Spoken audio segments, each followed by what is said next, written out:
News hour morning ಎಡಿಷನ್ಗೆ ಮತ್ತೆ ಸ್ವಾಗತ. ಸಂಸದ ಪ್ರಜ್ವಲ್ ರೇವಣ್ಣ ನಾಪತ್ತೆಯಾಗಿ ಇವತ್ತಿಗೆ 20 ದಿನ ಆಗಿದೆ.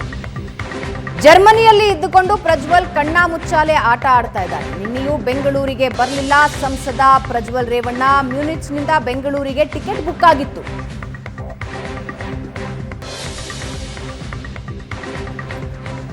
ಮೂರು 30ಕ್ಕೆ ಫ್ಲೈಟ್ಗೆ ಟಿಕೆಟ್ ಬುಕ್ ಆಗಿತ್ತು. ಲುಫ್ತಾನ್ಸಾ ವಿಮಾನ ಹತ್ತದೆ ನಿರ್ಧಾರ ಬದಲಾಯಿಸಿದ್ದಾರೆ ಪ್ರಜ್ವಲ್. ಇದುವರೆಗೆ 5 ಸಲ ಟಿಕೆಟ್ ಕ್ಯಾನ್ಸಲ್ ಆಗಿದೆ.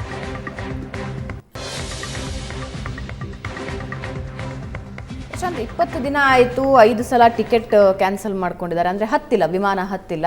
ಪ್ರಜ್ವಲ್ ಏನ್ ಮಾಡೋದಕ್ಕೆ ಹೊರಟಿದ್ದಾರೆ? ದಿಸ್ ಇಸ್ ವೆರಿ ಮಚ್ ಏನಂತಾರೆ ರಿಡಿಕ್ಯುಲಸ್ ಅಂತ ನನಗನ್ಸುತ್ತೆ. ನಿಮಗೆ ಒಂದು ಪೊಲಿಟಿಕಲ್ ಫ್ಯಾಮಿಲಿಯಿಂದ ಬರ್ತೀರಾ, ನಿಮ್ಮ ತಂದೆ ಜೈಲಿನಲ್ಲಿದ್ದಾರೆ. ಯಾರ ಕಾರಣದಿಂದ ಜೈಲಿಗೆ ಹೋಗಿದ್ರು ಅವರು? ನಿಮ್ಮ ಕಾರಣದಿಂದಲೇ ಜೈಲಿಗೆ ಹೋಗಿದ್ರು. ಹಾಗಿರುವಾಗ ನೀವು ಲೀಗಲ್ ಸ್ಟ್ರಾಟಜಿಯ ಭಾಗವಾಗಿ ಹೊರಗಡೆ ಓಡಾಡ್ತಿದ್ರಿ. ಎಷ್ಟು ದಿನ ಓಡಾಡ್ತೀರಿ? ಮ್ಯೂನಿಕ್ನಿಂದ ಟಿಕೆಟ್ ಬುಕ್ ಮಾಡೋದು, ಪ್ರತಿ ದಿನ ಒಂದೊಂದು ಟಿಕೆಟ್ಗಳನ್ನು ಬುಕ್ ಮಾಡೋದು, ವಾಟ್ ಈಸ್ ಅದು ನನಗೆ ಅರ್ಥ ಆಗಲಿಲ್ಲ. ಅಂತಿಮವಾಗಿ ನೀವು ಭಾರತಕ್ಕೆ ಬಂದು SITಗೆ ಶರಣಾಗಿ ತನಿಖೆಯನ್ನು ಎದುರಿಸಲೇಬೇಕಾಗತ್ತೆ. ಸರಿ ಏನು ತಪ್ಪೇನು ಅಂತಕ್ಕಂಥದ್ದು ನಂತರ ನ್ಯಾಯಾಲಯಗಳ ನಿರ್ಧಾರ ಮಾಡ್ತವೆ. ಆದರೆ ನೀವು ಬರಲಿಕ್ಕೂ ತಯಾರಿಲ್ಲ. ನೀವು ಬರದೆ ಈ ಪ್ರಕರಣ ಮುಗಿಯಲ್ಲ. ಅಂದರೆ ನಾವು ಡಿಲೇ ಮಾಡ್ತಾ ವಿಳಂಬ ಮಾಡಿದಷ್ಟು ನಿಮಗೆ ಸಸ್ಪಿಷನ್ ನಿಮ್ಮ ಮೇಲೆ ಜಾಸ್ತಿ ತಿರುಗ್ತಾ ಇರುತ್ತೆ.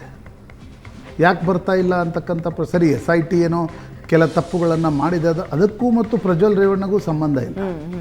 ನನಗನ್ಸುತ್ತೆ ದೇವೇಗೌಡರ ಕುಟುಂಬ ಪ್ರಜ್ವಲ್ಗೆ ತಿಳಿಸಿ ಹೇಳಬೇಕು, ವಾಪಸ್ ಬಂದು ನೀವು ಒಂದು ವೇಳೆ ಜನಪ್ರತಿನಿಧಿಯಾಗಿ ಮುಂದುವರಿಬೇಕು ಅಂತಿದ್ರೆ, ಅಪ್ಪಿತಪ್ಪಿ ಚುನಾವಣೆ ಗೆದ್ದರು ಅಂತ ಅನ್ಕೊಳ್ಳೋಣ, ಸೋತ್ರೆ ಬಿಡಿ ಪ್ರಶ್ನೆ ಬೇರೆ, ಗೆದ್ದರು ಅಂತ ಅನ್ಕೊಳ್ಳೋಣ, ನೀವು ಭಾರತಕ್ಕೆ ಬರದೆ ಅಲ್ಲೇ ಓಡಾಡ್ತಿರ್ತೀರ.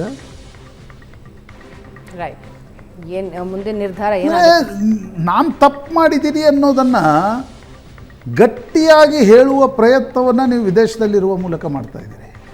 You have to join investigation end of the day. You come from a political family of a former prime minister. ನೀವು 5 ವರ್ಷ ಸಂಸದರಾಗಿದ್ದವರು. ನೀವು ಈಗಲೂ ಇಲ್ಲ ನಾನು ಡಿಪ್ಲೊಮೆಟಿಕ್ ಪಾಸ್ಪೋರ್ಟನ್ನು ಇಟ್ಕೊಂಡು ನಾನು ಹೊರಗಡೆ ಓಡಾಡ್ತೀನಿ ಅಂತಕ್ಕಂಥದ್ದಾದರೆ ಆ ಡಿಪ್ಲೊಮೆಟಿಕ್ ಪಾಸ್ಪೋರ್ಟನ್ನು ರದ್ದು ಮಾಡಬೇಕು. ರೈಟ್. ಒಂದು ಚಿಕ್ಕ ಬ್ರೇಕ್ ನಂತರ ಮಾತಾಡಿಸೋದು.